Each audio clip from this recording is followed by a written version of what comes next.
어머니, 그게 정말이에요? 식당을 민호네에게 넘기신다고요? 시아버지 제삿날, 친척들이 모인 자리에서 터진 폭탄 선언이었습니다. 시어머니는 당황한 기색도 없이 담담하게 말씀하셨어요. 그래, 이제 민호가 책임지는 게 맞지. 영희 너는 그동안 고생 많았어. 어머니, 분명히 저에게 물려주신다고 하셨잖아요. 25년 동안 제가 이 식당을 살려왔는데. 큰형님, 목소리 좀 낮추세요. 제사 지내러 모여서 왜 이러세요? 둘째 며느리 소연씨가 비웃으며 끼어들었어요. 마치 이미 다 계획된 일이라는 듯이 말이죠. 친척들 앞에서 저는 완전히 바보가 되어버렸어요. 25년 동안 새벽부터 밤늦게까지 일하며 지켜온 식당이 하루아침에 다른 사람 것이 되어버린 거예요. 제가 겨우겨우 살린 식당인데요. 떨리는 목소리로 말했지만 아무도 들어주지 않았어요. 오히려 민호 씨가 태연하게 말했죠. 형수님, 이제 좀 쉬세요. 그동안 고생 많으셨어요. 눈물이 주체할 수 없이 흘러내렸어요. 27에 이 집에 와서 52살까지 제 인생 전부를 바친 식당이었는데 그들은 몰랐습니다. 제가 그날을 위해 얼마나 많은 것들을 준비해 왔는지, 그리고 시아버지께서 진짜로 남겨주신 것이 무엇인지를 말이에요. 여러분의 구독, 좋아요는 더 많은 사연을 만드는 힘이 됩니다. 오늘의 사연, 지금 시작합니다. 안녕하세요. 저는 최영이라고 합니다. 올해 52살이고 3대째 이어온 한식당 옥향정에서 25년째 맏며느리로 살고 있어요. 아니, 살았다고 해야 맞겠네요. 지금은 제가 이 식당의 사장이거든요. 2020년 봄이었습니다. 코로나가 시작되면서 손님이 뚝 끊어진 때였죠. 옥향정은 3대째 전통 한식을 고집해온 곳이라 배달이나 포장 같은 건 전혀 준비가 안 되어 있었어요. 매일 문을 열어도 테이블이 텅 비어 있고 하루 매출이 10만 원도 안 나오는 날이 태반이었습니다. 그날도 저는 새벽 5시부터 일어나 장을 보고 식재료를 준비했어요. 혹시나 해서 말이죠. 그런데 시어머니 윤복순 씨가 부엌으로 내려오시더니 제가 스마트폰을 보는 걸 보고 버럭 화를 내셨습니다. 영희야, 너 또 배달 어쩌고저쩌고 하는 거 보고 있지? 어머니, 요즘은 다들 이런 식으로. 야, 우리 집이 뭐 치킨집이야? 3대째 내려온 전통이 있는 곳에서 배달이라니. 그런 것만 하려면 차라리 나가서 살아. 목소리가 2층까지 울려 퍼졌습니다. 시어머니는 75이신데 목소리만큼은 여전히 우렁차세요. 경증 치매 진단을 받으셨지만 고지만큼은 더 세졌거든요. 저는 고개를 숙였습니다. 25년 동안 해온 일이라 이젠 몸에 밴 반응이에요. 시어머니 앞에서는 무조건 고개부터 숙이고 말대답은 하지 않는 것. 그게 이 집의 규칙이었으니까요. 그런데 그때 휴대폰이 울렸어요. 친정어머니가 계신 요양원에서 온 전화였습니다. 네, 안녕하세요. 최영희님 맞으시죠? 어머님 치매약 값하고 이번 달 요양비가 아직 미납되어 있는데. 가슴이 철렁 내려앉았어요. 또 돈 이야기였습니다. 친정어머니는 3년 전부터 치매가 심해져서 요양원에 계시는데 한 달에 들어가는 비용이 200만 원이 넘거든요. 제가 전통조리학과를 나와서 자격증도 있고 이 집 음식은 제가 다 책임지고 있는데도 정작 제 통장엔 돈이 없어요. 죄송합니다. 이번 주 안에 꼭 보내드릴게요. 전화를 끊고 나니 시어머니가 째려보고 계시더군요. 또 돈 이야기지. 내 친정 엄마 일로 우리 집까지 쪼들리게 만들고. 원래 며느리가 그런 거야? 어머니, 제가 이 집에서 벌어들인 돈으로. 뭘 벌어들였다고? 손님도 없는데 뭘 벌어? 그냥 우리 집 돈 축내고 있는 거지. 그 순간 둘째 며느리 정소연이가 계단을 내려왔습니다. 소연이는 불임 때문에 시어머니의 사랑을 독차지하려고 하는 분이에요. 저를 견제하는 게 일상이죠. 어머니, 무슨 일이세요? 아침부터 시끄러워서. 아, 소연아, 너는 일어났구나. 맏언니가 또 배달 어쩌고 하면서 우리 전통 무시하려고 해. 소연이가 저를 보더니 한숨을 쉬었어요. 언니, 솔직히 말씀드리면 요즘 매출이 이런 것도 언니가 운영을 제대로 못해서 그런 거 아닌가요? 다른 집들은 다 배달도 하고 온라인도 활용하는데. 그러니까 내가 배달하자고. 아니에요. 그게 아니라 처음부터 준비를 못한 거잖아요. 시대를 못 읽은 거죠. 말꼬리를 돌리는 솜씨가 정말 기가 막혀요. 자기도 배달 필요하다는 걸 인정하면서 동시에 제 탓으로 돌리는 거죠. 그때 민호도 내려왔어요. 남편의 둘째 동생인데 사업을 망하고 나서 아예 이 집에 얹혀 살고 있거든요. 48인데 백수예요. 형수, 이번 달 생활비는 언제 줄 거예요? 준혁이 학비도 있고, 준혁이는 민호 아들이에요. 21인데 대학생이라며 아르바이트도 안 해요. 순한 얼굴 뒤에 뭔가 계산적인 구석이 있는 것 같은데 늘 조용히 뒤에 숨어 있어서 무슨 생각을 하는지 알 수가 없어요. 민호, 지금 식당 상황이 어떤지 아시잖아요. 아, 그럼 형수 친정 어머니는 요양원비 내면서 정작 우리는 굶어 죽어도 상관없다는 말씀이세요? 가슴이 답답해졌어요. 돈 때문에 이러지도 저러지도 못하는 제 처지가 한심해서 눈물이 날 것 같았습니다. 시어머니가 다시 말씀하셨어요. 영희야, 내가 이 집에 시집 온 지가 언제인데 아직도 이런 식이야? 전통은 하루아침에 바뀌는 게 아니야. 바꾸면 죄를 짓는 거라고. 하지만 어머니, 손님이 없으면 손님은 우리가 만들어가는 거야. 배달이나 하는 집들하고 우리를 비교하지 마. 우리는 3대째 전통을 지켜온 집이라고. 저는 더 이상 말할 수 없었어요. 25년 동안 이런 식이었거든요. 제가 뭔가 제안하면 전통 무시한다. 며느리 주제에 나선다. 친정 생각만 한다는 식으로 몰아가시죠. 그날 오후 저는 부엌에서 혼자 울었습니다. 아무도 없을 때 몰래요. 친정어머니는 치매로 저를 못 알아보시고 남편은 회사 일로 바빠서 집에 거의 안 오고 딸 수진이는 대학생이라 자취하고 있어서 정말 혼자더라고요. 그런데 그때 문득 생각이 났어요. 25년 동안 제가 이 집에서 얼마나 많은 일을 했는지, 얼마나 많은 돈을 벌어들였는지, 그 모든 걸 누가 기억해주고 있을까? 시어머니는 치매로 기억을 잃어가시고, 가족들은 당연한 것처럼 여기고, 그래서 결심했어요. 이제부터는 기록해두자고. 제가 하는 일들, 식당에서 벌어지는 일들, 가족들이 하는 말들, 모든 걸 남겨두자고 말이에요. 새벽에 혼자 일어나 장을 보고, 식재료를 손질하고, 하루 종일 부엌에서 음식을 만들고, 설거지하고, 청소하고, 그 모든 과정을 하나하나 적어두기 시작했습니다. 그날 밤, 시어머니가 주무시고 난 후에 저는 작은 공책에 첫 줄을 적었어요. 2020년 3월 15일. 오늘도 혼자 새벽 5시에 일어났다. 시어머니는 전통을 지키라고 하시지만 정작 이 전통을 지키고 있는 건 나 혼자다. 그게 제 반격의 시작이었습니다. 물론 그때는 몰랐죠. 이 작은 기록이 나중에 얼마나 큰 힘이 될 줄은 말이에요. 부엌에서 들려오는 칼질 소리만이 고요한 새벽을 깨우고 있었습니다. 25년 만에 처음으로 저는 제 편이 되어주기로 했거든요. 4월에 접어들면서 상황은 더 나빠졌습니다. 코로나 확산으로 정부에서 집합금지 조치까지 내려서 아예 문을 닫아야 하는 날들이 생겼어요. 그런데 그때 시아버지께서 갑자기 쓰러지셨습니다. 심근경색이었어요. 평소에 건강하시다고 생각했는데 스트레스와 나이가 겹치면서 그만 병원에 이틀 계시다가 돌아가셨습니다. 장례를 치르는 것조차 쉽지 않았어요. 조문객도 제한해야 하고 가족끼리만 조용히 모셔야 한다는 지침 때문에 정말 쓸쓸한 장례였습니다. 그런데 시아버지를 떠나보내고 나니 시어머니의 상태가 더 이상해지셨어요. 원래 경증 치매셨는데 충격 때문인지 증상이 악화된 것 같았습니다. 영희야, 우리 아버지는 어디 가셨어? 어머니, 아버님은 돌아가셨잖아요. 뭔 소리야? 방금 전까지 여기 계셨는데. 영희야, 너 우리 아버지한테 뭔 짓을 한 거야? 소름이 끼쳤어요. 분명히 아버님 장례식에 함께 계셨는데 기억을 못 하시는 거예요. 그리고 왜인지 모르겠지만 자꾸 저한테 화를 내셨습니다. 내가 복을 걷어찼어. 내가 이 집에 시집 오고 나서부터 일이 잘못되기 시작했다고. 어머니, 그건 아니잖아요. 뭐가 아니야? 내가 친정 엄마 요양원비 때문에 우리 집 돈 축내고 남편한테 스트레스 주고 그래서 우리 아버지가 돌아가신 거야. 말도 안 되는 소리였지만 치매 환자에게 논리적으로 설명할 수는 없었어요. 그냥 참고 견뎌야 했습니다. 그런데 더 큰 문제는 가족들의 태도였어요. 장례를 치르고 며칠 후 민호가 상속 이야기를 꺼냈습니다. 형, 이제 아버지 유산 정리를 해야 하는 거 아닌가요? 남편 태수는 피곤해 보였어요. 회사에서도 코로나 때문에 일이 많아진 데다가 아버지 장례까지 치르느라 지쳐 보였죠.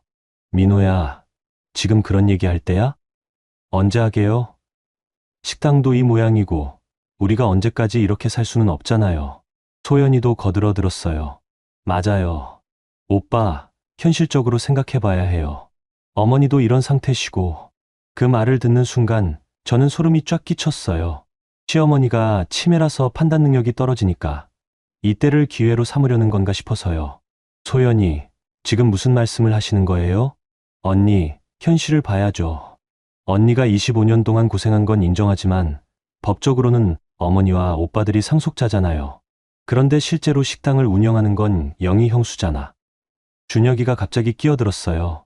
그동안 조용히 있던 아이가 왜 갑자기 나서나 했는데 할머니 상태로는 식당 운영이 어려우시고 아빠랑 큰아빠는 다른 일이 있으니까 결국 큰엄마가 제일 적합한 것 같은데요. 민호가 아들을 돌아봤어요. 준혁아, 어른들 일에. 아니에요, 아빠. 저도 이 집 식구잖아요. 그리고 솔직히 말하면 큰엄마가 식당 운영하시는 동안 우리가 입은 손해도 있고요. 손해? 저는 깜짝 놀랐어요. 이 아이가 그런 생각을 하고 있었다니. 요즘 같은 시대에 배달도 안 하고 온라인도 활용 안 하면서 매출만 떨어뜨렸잖아요. 다른 식당들은 코로나에도 배달로 버티는데 똑같은 말이었어요. 제가 몇 달 전에 시어머니께 말씀드렸던 그 내용을. 그때는 전통 무시한다며 혼났는데 이제는 제 잘못이 되어 있더라고요. 시어머니가 끼어드셨어요. 그래, 맞아. 영희가 제대로 못했어. 우리 아버지 살아계실 때도 걱정만 끼쳐드렸지. 그 순간 정말 억울했어요. 새벽부터 밤늦게까지 일하는 건 저인데 매출이 떨어진 건 코로나 때문인데 모든 책임이 제게 돌아오다니. 남편이 입을 열었어요. 그만해, 다들. 지금 아버지 돌아가시고 얼마나 됐다고. 형, 하지만 현실은 봐야죠. 형수가 고생한 건 맞지만 결과적으로는. 민호야. 남편이 목소리를 높였지만 저는 이미 마음이 무너져 내리고 있었어요. 25년 동안 이 집을 위해 살았는데 결국 저는 남의 집 사람 취급을 받는 거구나 싶어서요. 그런데 더 충격적인 건 남편의 침묵이었어요. 가족들이 저를 몰아세울 때 남편은 제대로 된 한마디 옹호도 해주지 않았거든요. 그냥 그만하라고만 할 뿐이었어요. 그날 밤 남편에게 물어봤어요. 여보, 당신은 정말 제가 이 집을 망쳤다고 생각해요? 그런 게 아니야. 그냥 상황이 어려운 거지. 그게 답이에요? 25년 동안 제가 이 집에서 어떻게 살았는지, 얼마나 고생했는지 당신이 제일 잘 알잖아요. 알아. 물론 알지. 하지만 지금은 시기가 안 좋아. 아버지도 돌아가시고, 어머니 상태도 그러시고, 그럼 언제가 좋은 시기예요? 언제 제 편이 되어줄 건데요? 남편은 대답하지 못했어요. 그 침묵이 답이었죠. 그 다음 날부터 집안 분위기는 더욱 차가워졌습니다.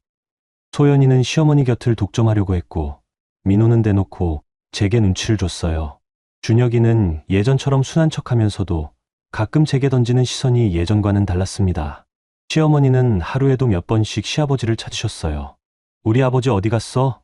점심도 안 드시고. 어머니, 아버님은 돌아가셨어요. 뭔 소리야? 방금까지 여기 계셨는데. 영희야, 너 뭔가 숨기는 거지? 매번 같은 대화의 반복이었어요. 그리고 점점 저에 대한 의심이 커지는 것 같았습니다. 그날 저녁 저는 일기에 썼어요. 시아버지 장례식을 치르고 일주일이 지났다. 가족들은 벌써 유산 이야기를 하고 있고 시어머니는 아버님을 찾으며 나를 의심한다. 25년 동안 이 집 며느리로 살면서 가족이라는 게 결국 이런 거구나 싶다.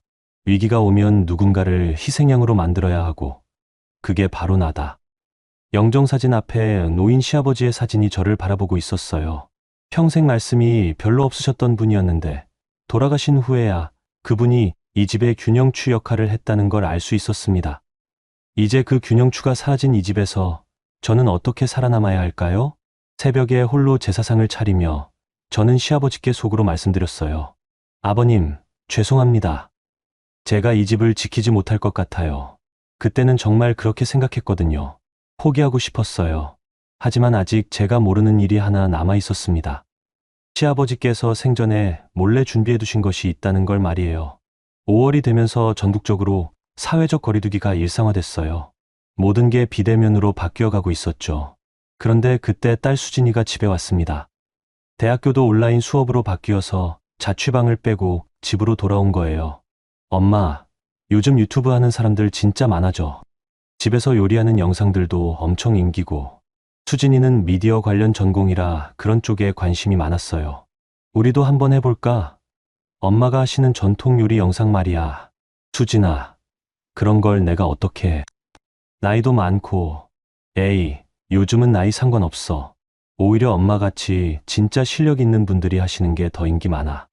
처음에는 농담인 줄 알았어요. 그런데 수진이가 정말 진지했습니다. 엄마, 솔직히 말해도 돼? 엄마가 이 집에서 얼마나 고생하는지 나는 다 알고 있어. 근데 엄마 실력은 정말 대단해. 그런데 아무도 몰라주잖아. 수진아, 엄마의 하루를 기록해보자. 새벽에 일어나서 장 보고, 음식 만들고, 설거지하고, 그 모든 과정을 영상으로 남겨보는 거야. 수진이의 제안을 듣고 있으니 마음 한편이 두근거렸어요. 그동안 누구에게도 인정받지 못했던 제 일들이 세상에 알려질 수 있다는 생각에. 하지만 할머니께서 싫어하실 텐데. 처음에는 몰래 해보자. 일단 엄마 방에서 간단한 요리부터 시작하면 되니까. 그래서 시작했어요. 수진이가 작은 카메라를 설치해주고 저는 제가 평소에 하던 일들을 그대로 했습니다. 김치찌개 끓이는 법, 나물 무치기, 전 부치는 법. 별거 아닌 것 같은 일상이었죠. 그런데 영상을 올리고 며칠 지나니 댓글이 달리기 시작했어요. 와, 정말 고급 기술이네요. 우리 시어머니랑 똑같아요. 유유. 며느리는 힘들어도 시어머니는 몰라주시죠. 이렇게 정성스럽게 하는 분이 계시는구나. 감동이에요. 처음으로 제 요리를, 제 고생을 인정해주는 사람들이 나타난 거예요. 25년 만에 처음 받아보는 칭찬이었습니다. 수진이가 신나서 말했어요. 엄마, 벌써 구독자가 1000명이 넘었어. 이 정도면 정말 빨리 늘어나는 거야. 그런데 문제는 시어머니가 알게 된 거였어요. 준혁이가 말씀드린 것 같더라고요. 영희야, 너 뭔 짓을 한 거야? 시어머니가 저를 부르시는 소리가 2층 전체에 울렸어요. 인터넷에 우리 집 이야기를 다 퍼뜨렸다며 망신창이를 만들어놨다고. 어머니, 그게 아니라. 뭐가 아니야? 며느리가 시댁 험담하는 영상을 올렸다고 소연이가 그러던데. 소연이가 끼어들었어요. 어머니, 제가 봤는데 정말 심해요. 시댁에서 고생한다는 식으로 동정 유발하고. 언니, 그게 어디서 본 건데요? 준혁이가 보여줬어요. 댓글들도 다 시어머니 나쁘다, 며느리 불쌍하다 이런 식이더라고요. 그때 준혁이를 자세히 봤어요. 그동안 조용히 있던 아이가 언제부터 제 영상을 체크하고 있었던 걸까요? 그리고 왜 가족들에게 일일이 고자질을 한 걸까요? 할머니, 저는 그냥 큰엄마 요리가 맛있어서 친구들한테 자랑하려고 한 건데. 순진한 척하는 표정이었지만 왠지 계산적인 느낌이 들었어요. 시어머니가 화를 내셨어요. 당장 그거 다 지워. 우리 집 망신시키는 짓 하지 마. 어머니, 하지만 사람들이 좋아해 주시는데. 좋아해? 누가 좋아해? 시댁 험담 들으려고? 아니에요. 제 요리 실력을 인정해 주시는 거예요. 그때 처음으로 저는 시어머니께 똑바로 말씀드렸어요. 25년 만에 처음으로 제 목소리를 낸 거죠. 시어머니가 깜짝 놀라셨어요. 뭐? 너 지금 나한테 말대답하는 거야? 말대답이 아니라 사실을 말씀드리는 거예요. 제가 25년 동안 이 집에서 한 일들을 사람들이 인정해주고 있어요. 이 집에서 한 일. 그게 뭐가 대단하다고? 새벽 5시에 일어나서 장 보고 하루 종일 음식 만들고 설거지하고 청소하고 그런 걸 매일 25년 동안 했어요. 소연이가 비웃으며 말했어요. 언니, 그런 건 며느리로서 당연한 일 아닌가요? 그걸 가지고 인터넷에서 동정받으려고 하는 거예요? 당연한 일이라고요? 그 순간 정말 화가 났어요. 25년 동안 참고 살았던 모든 게 터져 나올 것 같았습니다. 소연이는 결혼하고 몇 년 됐죠? 5년.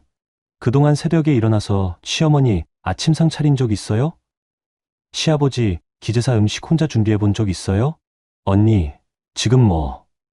저는 25년 동안 하루도 빠짐없이 했어요. 아플 때도, 친정에 일이 있을 때도.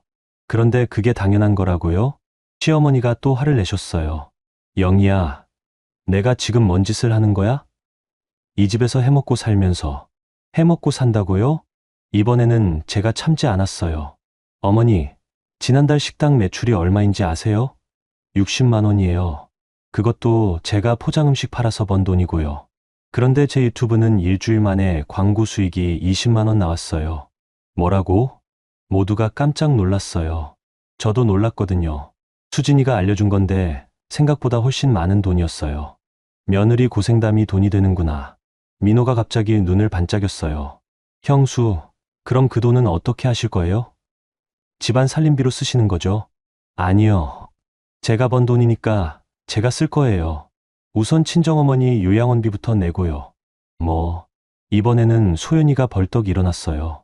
언니, 이 집에서 찍은 영상인데 수익을 혼자 가져가시려고요? 이 집에서 찍었다고 해서 이 집 돈이에요? 그럼 제가 25년 동안 이 집에서 한 일들은 뭐가 되는 거예요? 분위기가 허악해졌어요. 준혁이가 조심스럽게 말했습니다. 큰엄마, 그런데 솔직히 말하면 할머니나 우리 가족 이야기도 나오잖아요. 그러면 우리도 출연료 같은 걸 받아야 하는 거 아닌가요? 이 아이가 벌써 그런 계산을 하고 있었다니 정말 놀라웠어요. 준혁아, 너는 영상에 얼굴도 안 나오잖아. 하지만 이 집 이야기니까요. 그리고 할머니 전통 요리 이야기도 많이 나오고. 그때 수진이가 방에서 나왔어요. 뭔 소리를 하고 있는 거예요? 엄마가 하신 일을 엄마가 영상으로 찍은 건데 왜 다들 나눠 가지려고 해요? 수진아, 어른들 얘기해. 아니요, 이상해요. 그럼 지금까지 엄마가 이 집에서 한 일들은 다 공짜였다는 거예요? 25년 동안 월급도 없이 일한 건 당연하고 처음으로 인정받고 돈 버니까 나눠 가지자는 거예요? 수진이의 말에 모두가 할 말을 잃었어요. 그날 밤 저는 영상 댓글들을 다시 읽어봤어요. 정말 고생 많으셨어요. 저희 어머니도 비슷하게 사셨는데 인정받을 기회가 없었거든요. 요리하시는 모습이 정말 아름다우세요. 정성이 느껴져요. 힘내세요. 당신 같은 분이 있어서 우리나라 전통이 지켜지는 거예요. 25년 만에 처음으로 저는 인정받는 사람이 된 기분이었어요. 시댁에서는 당연하게 여겨지던 일들이 세상에서는 대단한 일이었던 거죠. 그런데 가족들의 반응을 보니 알 수 있었어요. 이들은 제가 고생하는 건 당연하다고 여기면서도 제가 인정받고 돈을 버는 건 받아들이지 못하는구나 싶어서요. 그날 밤 일기에 썼어요. 오늘 처음으로 시어머니께 제대로 된 말을 했다. 25년 만에 내 목소리를 낸 것 같다. 유튜브 댓글을 읽으면서 깨달았다. 내가 하는 일이 정말 가치 있는 일이라는 것을. 그리고 가족들이 왜 이렇게 반대하는지도 알겠다. 내가 독립할까 봐 두려운 거다. 처음으로 희망이 보였어요. 제 힘으로 돈을 벌 수 있고 사람들에게 인정받을 수 있다는 것. 그게 얼마나 큰 힘인지 그때 처음 알았습니다. 6월부터 유튜브 구독자가 급속히 늘어났어요. 10,000명, 20,000명, 30,000명. 수진이는 매일 신나서 구독자 수를 알려줬고 광고 수익도 점점 늘어났습니다. 그런데 집안 분위기는 더욱 험악해졌어요. 특히 소연이가 노골적으로 저를 견제하기 시작했거든요. 어머니, 언니 때문에 우리 집이 인터넷에서 웃음거리가 되고 있어요. 뭔 소리야? 댓글들 보세요. 다들 시어머니는 나쁘고 며느리는 불쌍하다고 하잖아요. 시어머니는 치매 때문에 어떤 날은 멀쩡하시다가도 어떤 날은 전혀 이해를 못 하셨어요.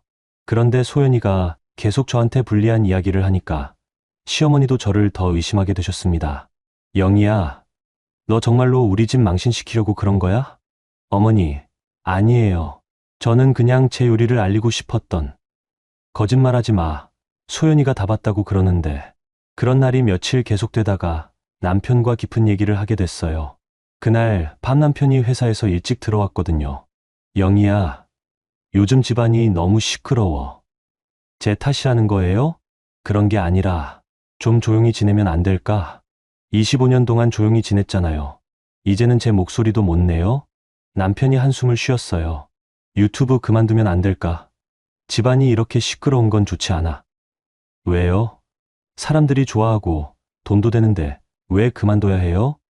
그냥 가족들이 싫어하니까. 그 말을 듣는 순간 가슴이 답답해졌어요. 25년 동안 이 남자는 단 한 번도 제 편이 되어준 적이 없구나 싶어서요. 여보, 솔직히 말해봐요. 당신은 제가 이 집에서 어떻게 살아왔는지 모르나요? 물론 알지. 고생 많이 했어. 그럼 왜 제가 처음으로 인정받고 있는데 그것마저 포기하라고 해요?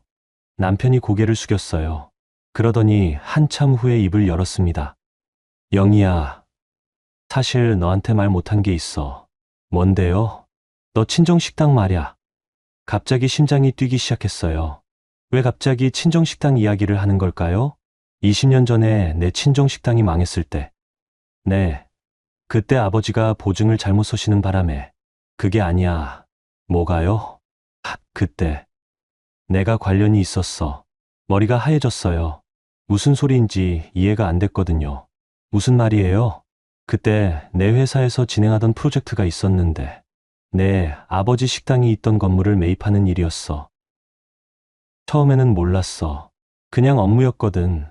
그런데 내 아버지 식당이라는 걸 알고도 그냥 진행했어. 당신이 우리 아버지 식당을 망하게 했다고요? 직접적으로는 아니지만 건물주를 설득해서 임대료를 올리게 했고 재개발 이야기도 흘렸어.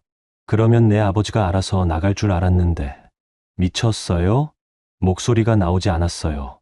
25년 동안 함께 산 남편이 제 친정을 망하게 한 장본인이었다니. 그때는 젊었고 회사 일이니까. 그리고 내 아버지가 보증을 잘못 서신 것도 맞잖아. 보증을 서신 것도 건물 때문이었잖아요. 임대료가 갑자기 올라서 돈이 급해지시니까. 영희야. 그래서 제 아버지가 돌아가신 거예요. 스트레스로. 그때 시어머니가 방문을 열고 들어오셨어요. 뭔 소리가 이렇게 시끄러워?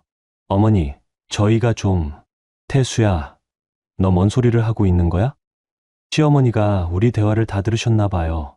영희 친정식당을 내가 망하게 했다고? 어머니 그건, 어머 세상에. 우리 며느리 친정을 우리 아들이 망하게 했다고? 그때 시어머니는 정신이 맑으셨어요. 치매가 있으시지만 가끔씩은 완전히 정상이 되실 때가 있거든요. 내가 왜 영희를 그렇게 구박했을까? 불쌍한 우리 며느리. 시어머니가 갑자기 우시기 시작했어요. 미안하다, 영희야. 내가 다 모르고 우리 아들이 그런 일을 했는데도 너를 구박했네. 그런데 잠시 후 시어머니 표정이 또 바뀌었어요. 영희야, 너 왜 울고 있어? 무슨 일이야? 기억을 까먹으신 거예요. 방금 전까지 제게 사과하시던 분이 다시 평소의 시어머니로 돌아가셨습니다. 영희야, 너 또 인터넷에서 우리 집 욕하게 만들었지. 절망스러웠어요. 남편의 배신도 충격이었지만 시어머니가 사과했다가 잊어버리시는 걸 보니까 정말 이 집에서는 제가 영원히 희생양일 수밖에 없구나 싶었어요.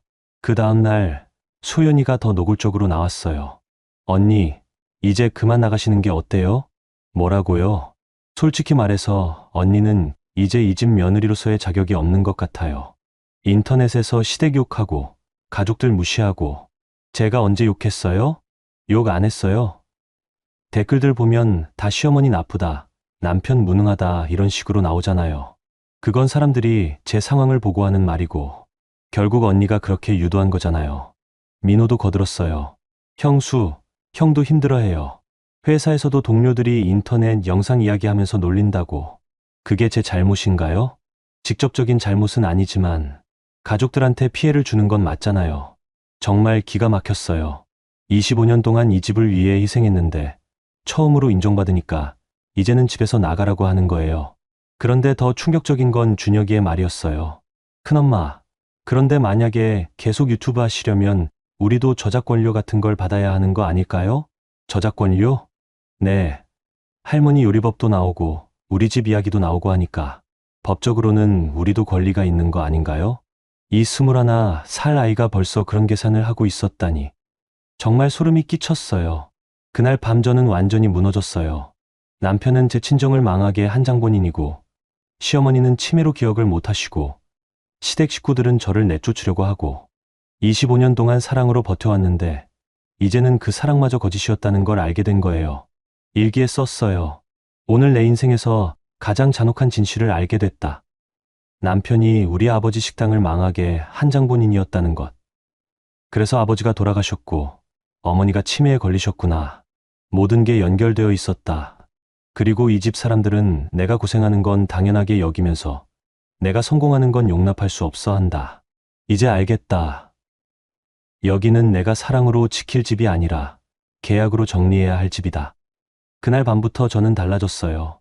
더 이상 이 집을 위해 희생하지 않기로 했거든요.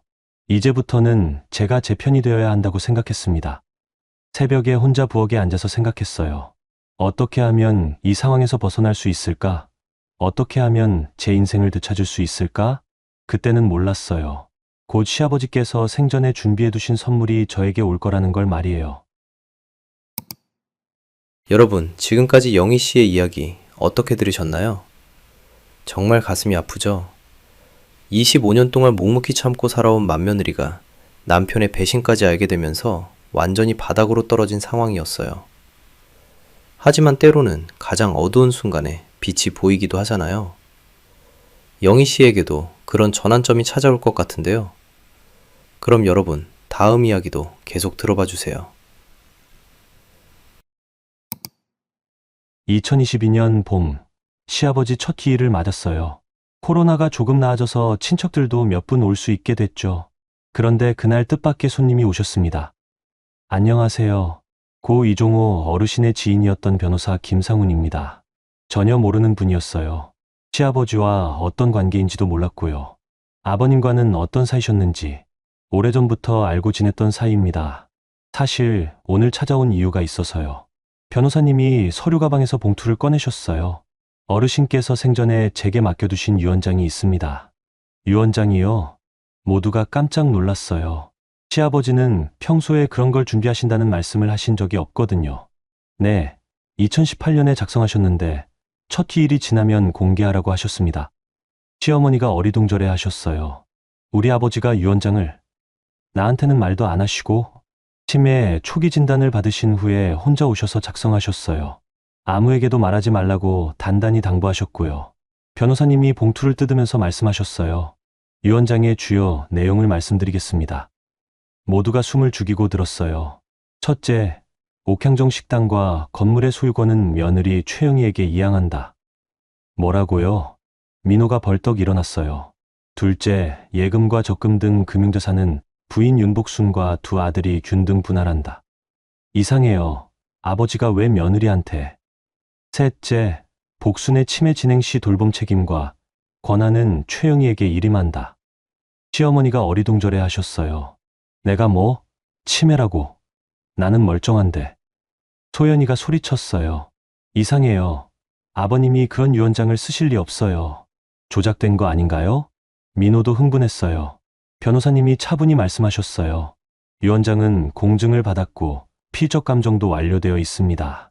그리고 여기 동영상도 있어요. 동영상이요? 네, 어르신께서 직접 유언 내용을 말씀하시는 영상입니다. 변호사님이 태블릿을 꺼내서 영상을 틀어주셨어요. 화면에 시아버지가 나타났습니다.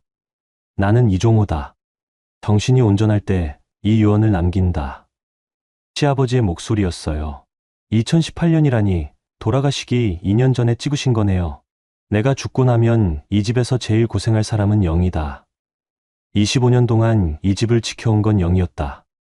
시어머니가 울먹이기 시작하셨어요. 복순이는 치매가 진행될 것이고 아들들은 각자 살 길을 찾을 것이다. 하지만 영희만은 끝까지 이 집을 지킬 것이다. 정말 시아버지다운 판단이었어요. 조용하시지만 집안 사정을 다 꿰뚫고 계셨던 것 같아요. 그러니까 영희에게 이 집을 맡긴다. 옥향정은 영희가 있어야 옥향정이다. 영상이 끝나자 모두가 말을 잃었어요. 민호가 다시 소리쳤어요. 안 돼요. 법적으로 이상해요. 며느리가 어떻게 상속을. 법적으로는 전혀 문제 없습니다. 유언자의 의사가 명확하고 모든 절차를 거쳤거든요. 소연이가 저에게 화를 냈어요. 언니가 아버님을 꼬신 거죠. 아니면 어떻게 이런 일이. 저도 전혀 몰랐어요. 정말이었어요. 시아버지께서 그런 준비를 하셨는지 전혀 몰랐거든요. 준혁이가 끼어들었어요. 할아버지, 저희는 어떻게 되는 건가요? 저는 대학생인데. 유언장에 따르면 금융자산은 할머니와 두 아들이 나눠 가지게 되어 있어요. 손자에 대한 언급은 없네요. 그럼 우리는 집에서 나가야 한다는 말인가요? 변호사님이 저를 보며 말씀하셨어요. 그 부분은 새로운 소유주이신 최영희 님이 결정하실 문제입니다. 모든 시선이 저에게 쏠렸어요. 25년 만에 처음으로 저에게 결정권이 생긴 순간이었습니다. 영희야. 시어머니가 저를 보며 말씀하셨어요. 그런데 표정이 예전과 달랐어요. 더 이상 저를 구박할 수 있는 위치가 아니라는 걸 아시는 것 같았거든요. 어머니, 우리 어떻게 되는 거지? 처음으로 시어머니가 저에게 조심스럽게 물어보셨어요. 어머니는 계속 여기 계시면 됩니다. 아버님 유언에도 어머니 돌봄은 제가 맡는다고 되어 있고요. 시어머니가 안도의 한숨을 내쉬셨어요. 민호 가족은, 형수님, 저희는 어떻게, 일단은 현재 생활을 유지하시되 앞으로는 규칙을 만들어야겠어요. 저는 처음으로 당당하게 말했어요. 25년 동안 이 집을 지켜온 건 저예요. 이제부터는 제 방식으로 하겠습니다. 소연이가 말했어요. 언니, 그럼 우리는, 소연이도 마찬가지예요. 이 집에 계속 계시고 싶으면 제 방침을 따르셔야 해요. 민호가 화를 냈어요. 형수님이 갑자기 왜 이래요? 우리가 가족인데. 가족이라고요? 저는 웃었어요. 그동안 저를 가족으로 대한 적이 있나요? 제가 유튜브 할 때는 집에서 나가라고 하셨잖아요. 그건, 이제는 제가 결정할 차례예요. 25년 동안 참고 살았으니까, 이제는 제가 이 집의 규칙을 만들겠습니다. 준혁이가 갑자기 말했어요. 큰엄마, 그럼 유튜브 수익은 어떻게 되는 건가요? 이제 이 집이 큰엄마 거니까 저작권도 큰엄마 거잖아요. 이 아이는 정말 이런 상황에서도 돈 계산을 하고 있었어요. 준혁아, 내가 그동안 제 영상에 도움을 준 게 있나? 직접적으로는 아니지만 그럼 내가 받을 돈도 없어. 변호사님이 정리하며 말씀하셨어요. 모든 법적 절차는 완료되었고 등기 이전 등의 실무는 제가 도와드리겠습니다. 추가 문의사항이 있으시면 연락 주세요. 변호사님이 가시고 나니 집안이 쥐죽은 듯 조용해졌어요. 그때까지도 저는 실감이 안 났어요. 정말 제가 이 집의 주인이 된 건가? 25년 동안 눈치 보며 살던 제가? 그날 저녁 저는 시아버지 영정 앞에 앉았어요. 아버님, 왜 저에게 이런 큰 선물을 주신 거예요? 영정 사진 속 시아버지는 여전히 온화한 미소를 짓고 계셨어요. 25년 동안 고생했으니까 이제는 당당하게 살라는 뜻일까요? 그날 밤 일기에 썼어요. 시아버지께서 제게 주신 건 단순한 유산이 아니라 제 인생을 되찾을 수 있는 기회였다. 이제 저는 더 이상 눈치 보며 살지 않는다. 이 집의 주인은 바로 나다. 하지만 이것은 시작일 뿐이었어요. 정말 어려운 일은 이제부터였거든요. 유언장 공개 후 일주일이 지나면서 집안 분위기는 완전히 달라졌어요. 이제 저는 더 이상 눈치 보는 며느리가 아니라 이 집의 주인이었거든요. 첫 번째로 한 일은 옥향정 리뉴얼이었어요. 유튜브로 번 돈과 시아버지가 남겨주신 자금을 합쳐서 식당을 현대적으로 바꾸기 시작했습니다. 영희야, 너 뭔 짓을 하는 거야? 시어머니가 공사 소음을 들으시고 내려오셨어요. 어머니, 식당 시설을 좀 바꾸는 거예요. 바꾸다니, 3대째 내려온 전통을. 어머니, 이제 이 식당은 제 소유예요. 처음으로 시어머니께 단호하게 말씀드렸어요. 전통은 지키되 시대에 맞게 바꿔야 합니다. 하지만 어머니께서는 전통요리 자문역을 맡아주세요. 그 대신 경영은 제가 할게요. 저는 미리 준비해둔 계약서를 꺼냈어요. 이게 뭐야? 전통요리 고문 계약서예요. 월 50만 원 드리고 어머니는 메뉴 개발과 맛관리만 담당하시면 됩니다. 시어머니가 어리둥절해 하셨어요. 고문이라니, 내가 사장 아니었어? 이제는 제가 사장이에요. 어머니는 우리 식당의 소중한 전통요리 선생님이시고요. 정말 조심스럽게 말씀드렸어요. 시어머니의 자존심을 건드리지 않으면서도 경영권은 확실히 하고 싶었거든요. 영희야, 어머니, 25년 동안 제가 이 집을 어떻게 지켜왔는지 아시잖아요. 이제는 제 방식으로 해보게 해주세요. 시어머니가 한참 생각하시더니 고개를 끄덕이셨어요. 그래, 내가 고생이 많았지. 하지만 전통만은 꼭 지켜줘. 물론이에요. 어머니 요리법은 그대로 유지할 거예요. 리뉴얼은 3개월에 걸쳐 진행됐어요. 주방 시설을 현대화하고 포장 배달 시스템을 구축하고 온라인 예약 시스템도 만들었습니다. 그런데 가족들의 방해가 만만치 않았어요. 특히 소연이가 노골적으로 반대했거든요. 언니, 이렇게 바꾸면 우리 집 전통이 없어져요. 전통은 그대로 유지해요. 시설만 바꾸는 거예요. 하지만 손님들한테는 어떻게 보일까요? 갑자기 며느리가 사장이 됐다고 하면 손님들은 맛있고 편리하면 돼요. 누가 사장인지는 중요하지 않아요. 소연이는 직원들에게 제 뒷말을 퍼뜨리고 다녔어요. 오랫동안 일하던 아주머니들에게 며느리가 갑자기 건방져졌다. 시어머니를 무시한다는 식으로 말이에요. 민호는 거래처 사람들에게 이상한 소리를 했어요. 형수가 갑자기 사장 행세를 하는데 저희도 어떻게 해야 할지 모르겠어요. 법적으로는 문제 없나요? 형식적으로는 그렇지만 가족 내에서는 좀 복잡해요. 이런 식으로 제 신뢰성을 흔들려고 했어요. 하지만 저는 준비가 되어 있었어요. 수진이와 함께 지난 2년 동안 모든 걸 기록해뒀거든요. 아, 김 사장님. 민호가 뭐라고 하던가요? 거래처 사장님이 연락이 왔을 때 저는 차분히 설명했어요. 저는 25년간 이 식당의 실무를 담당해왔고, 이제 법적으로도 정식 사장이 됐습니다. 여기 유원장 사본도 있고요. 아, 그러시군요. 그런데 며느리분이 뭐라고? 민호는 이 식당과 관련 없는 개인이에요. 앞으로는 저와만 거래 이야기를 하시면 됩니다. 명확하게 선을 그었어요. 더 이상 애매한 상황을 만들지 않기로 한 거죠. 준혁이는 또 다른 방법으로 접근했어요. 큰엄마, 유튜브 채널 이름을 바꾸는 게 어때요? 옥향정 3대 전통 한식당 이런 식으로요. 아, 왜? 지금은 큰엄마 개인 채널 같잖아요. 이제 식당 사장이시니까 가게 홍보용으로 만드는 거죠. 언뜻 들으면 좋은 제안 같았지만 제가 개인적으로 쌓아온 구독자들을 식당 것으로 만들려는 의도였어요. 준혁아, 그 채널은 내가 개인적으로 시작한 거야. 식당과는 별개야. 하지만 이제 큰엄마가 사장이시니까 사장인 것과 개인 채널은 다른 문제야. 그럼 우리는 정말 아무것도 못 받는 거예요? 이 아이가 정말 끈질겼어요. 너희가 받을 건 없어. 대신 이 집에 계속 살 수는 있으니까 그걸로 감사해. 그때 수진이가 도움을 줬어요. 엄마, 제가 식당 SNS 관리를 도와드릴게요. 유튜브는 엄마 개인 것으로 두고 식당은 따로 인스타그램이랑 블로그로 관리하면 어떨까요? 좋은 생각이다. 수진이 덕분에 개인 브랜드와 식당 브랜드를 분리할 수 있었어요. 리뉴얼이 끝나갈 무렵 예상치 못한 일이 생겼어요. 시어머니가 갑자기 공사를 중단하라고 하신 거예요. 안 돼. 이건 우리 아버지가 만든 식당이야. 그날은 치매 증상이 심한 날이었어요. 우리 아버지한테 허락도 안 받고 어떻게 이래. 어머니, 아버님은 돌아가셨어요. 그리고 이건 아버님이 허락하신 일이에요. 거짓말하지 마. 아버지가 언제 허락했어. 주변 사람들이 다 구경하는 상황이었어요. 공사 인부들도 어떻게 해야 할지 몰라 하고. 그런데 그때 소연이가 나타났어요. 어머니, 맞아요. 언니가 아버님 허락도 없이 멋대로 하고 있어요. 저는 화가 났지만 참았어요. 시어머니는 치매 때문에 기억을 못 하시는 거니까 화낼 대상이 아니었거든요. 하지만 소연이는 분명히 알고도 시어머니를 부추기는 거였어요. 소연이, 지금 뭐 하시는 거예요?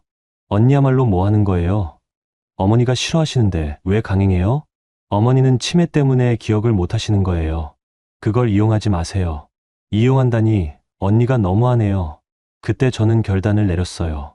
더 이상 애매하게 넘어갈 수 없었거든요. 좋아요. 그럼 다시 한번 확인해 볼까요? 저는 휴대폰을 꺼내서 시아버지의 유언 영상을 틀었어요. 공사 인부들과 직원들이 모두 보는 앞에서요. 나는 이종호다. 정신이 온전할 때 이 유언을 남긴다. 영희에게 이 집을 맡긴다. 옥향정은 영희가 있어야 옥향정이다. 시어머니가 영상을 보시더니 갑자기 조용해지셨어요. 우리 아버지네. 언제 찍은 거지? 2018년에 찍으신 거예요. 아버님이 저에게 이 식당을 맡기신다고 하셨어요. 그랬구나. 미안하다, 영희야. 내가 잊었네. 시어머니가 다시 정상으로 돌아오셨어요. 소연이는 할 말을 잃었고 구경하던 사람들은 상황을 이해했어요. 그날 저녁 저는 공사 현장을 둘러보며 생각했어요. 이제 진짜 제 식당이 되는구나. 25년 만에 처음으로 저는 제 공간을 만들어가고 있었어요. 누구 눈치 보지 않고 제 방식대로. 며칠 후 새로운 간판이 달렸어요. 옥향정 -3대 전통 한식당. 그리고 그 아래 작은 글씨로 대표 최영희. 시어머니가 간판을 보시더니 말씀하셨어요. 영희야, 정말 내가 사장이 된 거구나. 네, 어머니. 우리 아버지가 참 잘 판단하셨네. 이제 잘 부탁해. 그 순간 정말 뭉클했어요. 25년 만에 시어머니로부터 인정을 받는 기분이었거든요. 새로운 출발이었어요. 이제 저는 정말로 사장님이 된 거였으니까요. 리뉴얼 오픈을 한 달 앞두고 예상치 못한 일이 터졌어요. 가족 단톡방에 준혁이가 올린 메시지 때문이었죠. 가족 여러분들께 말씀드릴 게 있어요. 준혁이가 갑자기 진지한 톤으로 메시지를 보냈어요. 그동안 저는 조용히 지켜만 봤지만 이제는 제 생각을 말해야겠어요. 뭔가 불길한 예감이 들었어요. 큰엄마가 할아버지 유언장으로 이 집을 상속받은 건 인정합니다. 하지만 그 과정에서 저희 가족의 권리가 무시된 부분이 있어요. 준혁아, 무슨 소리야? 시동생 민호가 메시지를 보냈어요. 아빠, 솔직히 말씀드릴게요. 저는 그동안 할머니가 큰엄마를 구박하는 것도, 가족들이 큰엄마를 무시하는 것도 다 봤어요. 갑자기 무슨 양심 선언을 하는 건지. 하지만 저는 아무 말도 안 했잖아요. 그것도 제 나름대로는 기여를 한 거라고 생각해요. 뭔 기여를 했다고? 소연이가 끼어들었어요. 큰아빠, 제가 만약에 할머니 편을 들어서 큰엄마를 더 괴롭혔다면 어땠을까요? 아니면 큰엄마 편을 들어서 가족 갈등을 키웠다면요? 순간 소름이 끼쳤어요. 이 21살 아이가 그런 계산을 하고 있었다니. 저는 침묵으로 균형을 맞춰왔어요. 그리고 유튜브 초기에 큰엄마 영상을 친구들에게 알려서 초기 구독자 확보에도 도움을 줬고요. 정말 기가 막혔어요. 침묵을 기여라고 포장하다니. 그런데 지금 큰엄마는 모든 걸 혼자 가져가시려고 하네요. 그것도 좀 아니지 않나요? 민호가 메시지를 보냈어요. 준혁아, 너 무슨 말을 하려는 거야? 저는 이 집에서 태어나서 자랐어요. 할아버지의 피를 이어받은 유일한 손자고요. 법적으로는 상속 권리가 없을지 몰라도 도덕적으로는 제 몫이 있다고 생각해요. 정말 어이가 없었어요. 그동안 착한 척하면서 이런 계산을 하고 있었다니. 수진이가 메시지를 보냈어요. 준혁아, 그럼 너는 그동안 할머니가 엄마한테 하신 일들이 괜찮다고 생각했던 거야? 수진 누나, 그건 아니에요. 하지만 그렇다고 해서 저희가 아무것도 받을 수 없다는 건 또 다른 문제죠. 소연이가 준혁이를 거들었어요. 맞아요. 언니, 우리도 이 집 가족인데 너무 일방적으로 밀어내시는 거 아닌가요? 일방적이라니요? 그럼 25년 동안 제가 당한 건 뭐죠? 제가 메시지를 보내자 잠시 조용해졌어요. 그런데 준혁이가 폭탄을 터뜨렸어요. 큰엄마, 사실 제가 가지고 있는 것들이 있어요. 뭘 가지고 있다고?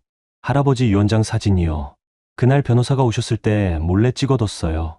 심장이 떨렸어요. 그리고 가족들이 큰엄마 욕하는 대화들, 거래처 사람들에게 이상한 소리 하는 것들 다 녹음해뒀어요. 준혁아, 민호가 놀란 메시지를 보냈어요. 아빠, 저도 제 몸 챙겨야죠. 나중에 문제 생기면 저는 몰랐다고 해야 하니까요.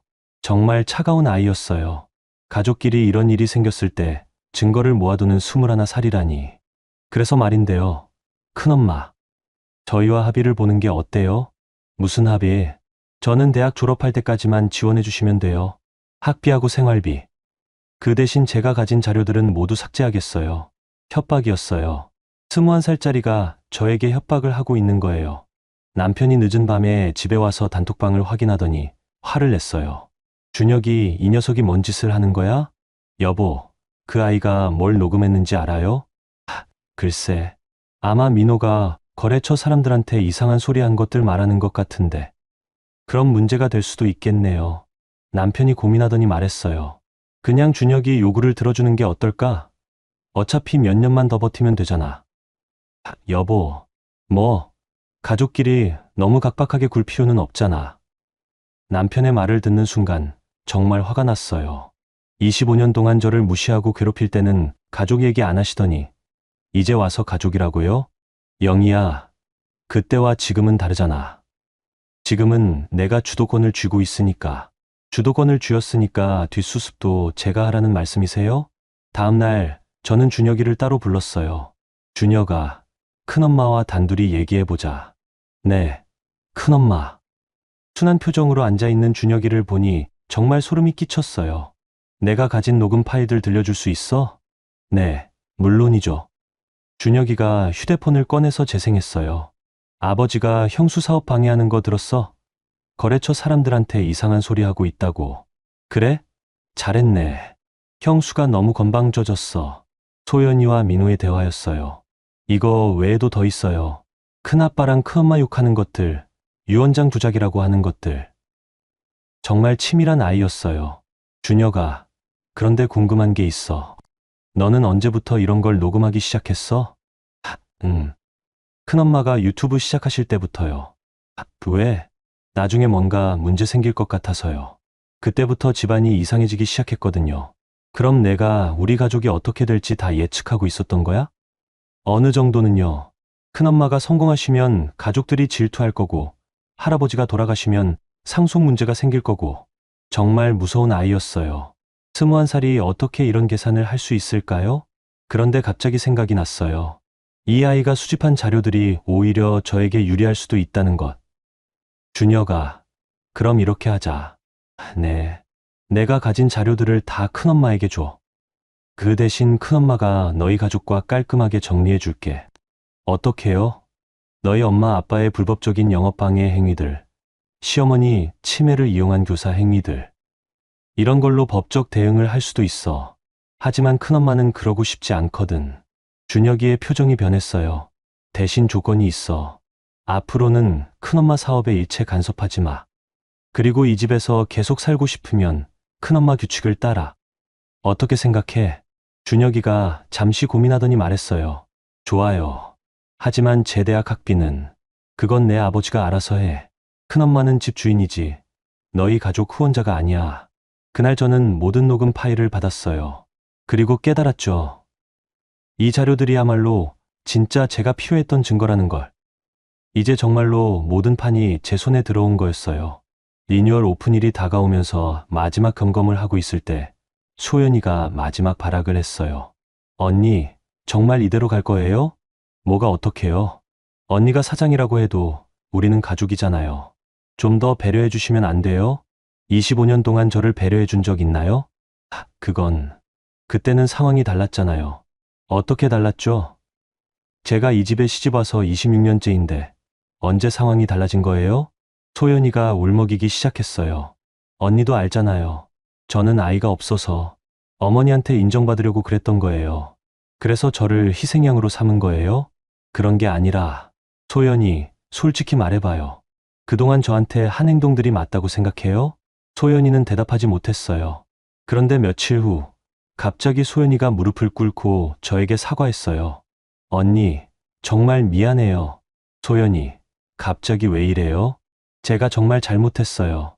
언니한테 너무 못되게 굴었어요. 진짜 눈물을 흘리며 사과하는 모습이었어요. 저도 이 집에서 살아남으려고, 어머니 사랑받으려고, 언니를 밟고 올라서려고 했어요. 불임이 콤플렉스라서 다른 사람들을 질투하고 시기했어요. 특히 언니는 자식도 있고, 요리도 잘하고, 사람들한테 인정받으니까 더 질투가 났어요. 처음으로 소연이의 진심을 본 것 같았어요. 언니, 저 용서해 주세요. 정말 제가 잘못했어요. 저는 소연이를 일으켰어요. 소연이, 일어나세요. 언니. 용서는 할게요. 하지만 앞으로는 달라져야 해요. 네, 정말 달라질게요. 오픈 당일 정말 많은 손님들이 오셨어요. 유튜브를 보고 온 분들도 많았고 예전부터 오시던 단골분들도 계셨죠. 그런데 가장 중요한 순간이 왔어요. 시어머니 앞에서 제가 사장이라는 걸 공식적으로 선언하는 순간이었거든요. 시어머니가 홀에 나오셔서 손님들을 보고 계셨어요. 예전처럼 사장 행세를 하려고 하시는 것 같았어요. 어머님, 잠깐 이쪽으로 오세요. 저는 시어머니를 홀 한가운데로 모셨어요. 모든 손님들이 보는 가운데서요. 손님 여러분, 잠깐 말씀드릴게요. 홀이 조용해졌어요. 저는 옥향정 3대 대표 최영희입니다. 시어머니가 저를 바라봤어요. 깜짝 놀란 표정이었죠. 그리고 이분은 저희 어머니시자 옥향정 전통요리의 고문이신 윤복순 선생님입니다. 박수가 터져 나왔어요. 그때 저는 시어머니께 말씀드렸어요. 어머니, 이제 제가 사장님이에요. 25년 만에 처음으로 당당하게 말할 수 있었어요. 시어머니가 잠시 멍하니 저를 보시다가 고개를 끄덕이셨어요. 그래, 이제 내가 사장이구나. 잘 부탁해, 영희야. 그 순간 정말 뭉클했어요. 시어머니가 진심으로 저를 인정해 주시는 것 같았거든요. 손님들 앞에서 소연이와 민호는 아무 말도 할 수 없었어요. 이미 모든 게 정리된 상황이었으니까요. 준혁이도 조용히 서빙을 도와주고 있었어요. 더 이상 계산적인 눈빛은 보이지 않았어요. 오픈 첫날 매출이 평소의 3배가 나왔어요. 손님들이 유튜브에서 봤다. 정말 맛있다. 사장님 고생 많으셨어요. 이런 말씀들을 해주셨거든요. 그날 저녁 모든 손님이 가시고 나서 가족들과 마지막 격리를 했어요. 이제부터 이 집의 규칙을 정리하겠어요. 모두가 저를 바라봤어요. 첫째, 어머니는 전통요리 고문으로 계속 계시면 됩니다. 월 50만 원 드리고 건강관리는 제가 책임질게요. 시어머니가 고개를 끄덕이셨어요.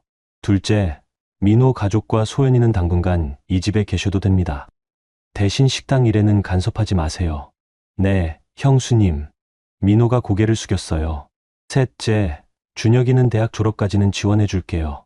하지만 그 후에는 독립하세요. 네, 큰엄마. 감사합니다. 마지막으로, 앞으로는 서로 존중하면서 살아요. 25년 전처럼 누군가를 희생양으로 만드는 일은 없었으면 좋겠어요. 모두가 조용히 들었어요. 그날 밤, 저는 친정어머니가 계신 요양원에 갔어요. 어머니, 딸 영이에요. 어머니는 저를 못 알아보셨지만 제가 가져간 옥향정 음식은 맛있게 드셨어요. 어머니, 제가 이제 사장이 됐어요. 우리 아버지 식당보다도 큰 사장이요. 어머니는 알아듣지 못하셨지만 저는 계속 말씀드렸어요. 그동안 고생 많으셨어요. 이제는 제가 어머니 모시면서 살 수 있어요. 요양원에서 나오면서 생각했어요. 복수는 망하게 하는 게 아니라 제 삶을 되찾는 거라는 걸 알게 됐다고. 집에 돌아와서 일기의 마지막 장을 썼어요. 오늘 나는 정말로 사장이 되었다. 25년 만에 내 목소리를 내고 내 방식으로 살 권리를 찾았다.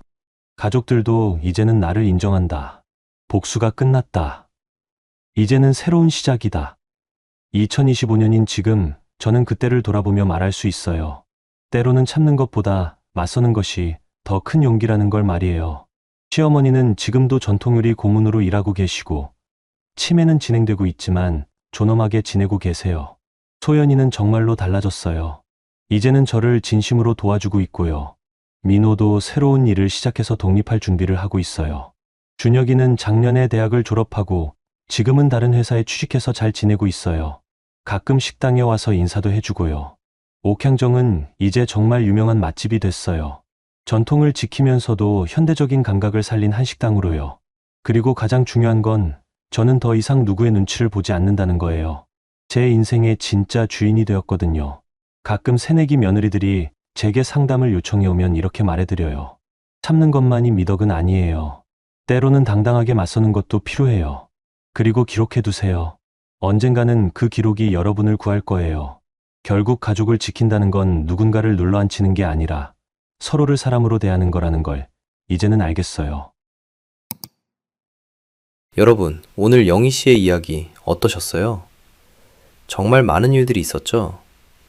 25년 동안 참고 또 참으며 살아온 맏며느리가 결국에는 당당하게 제 목소리를 내고 인생의 주인이 되는 모습을 보면서 저도 많은 생각이 들었어요. 처음에는 막막하고 절망적이었던 상황이 작은 기록 하나에서 시작해서 유튜브로 이어지고 결국에는 시아버지의 깊은 사랑으로 완전히 뒤바뀌는 과정이 정말 드라마틱했습니다. 특히 어머니, 이제 제가 사장님이에요 라고 말하는 그 순간은 정말 가슴이 뭉클했어요. 영희 씨 이야기에서 가장 감동적인 건 복수의 방식이었던 것 같아요. 누군가를 망하게 하는 게 아니라 자신의 삶을 되찾는 것. 그리고 가족들마저도 결국에는 품어 안는 그 넓은 마음 말이에요. 진짜 어른의 모습이라는 생각이 들었습니다. 살아가다 보면 누구나 선택의 순간을 만나게 되죠. 계속 참고 살 것인가, 아니면 용기를 내서 맞설 것인가. 영희 씨처럼 기록하고 준비하면서 자신만의 길을 찾아가는 것도 하나의 지혜인 것 같아요. 그리고 가장 중요한 건 어떤 상황에서든 자신을 포기하지 않는 것이겠죠? 여러분의 인생에도 영희 씨 같은 용기와 지혜가 함께하길 바라면서 오늘도 작은 위로와 힘이 되었으면 좋겠습니다. 구독과 좋아요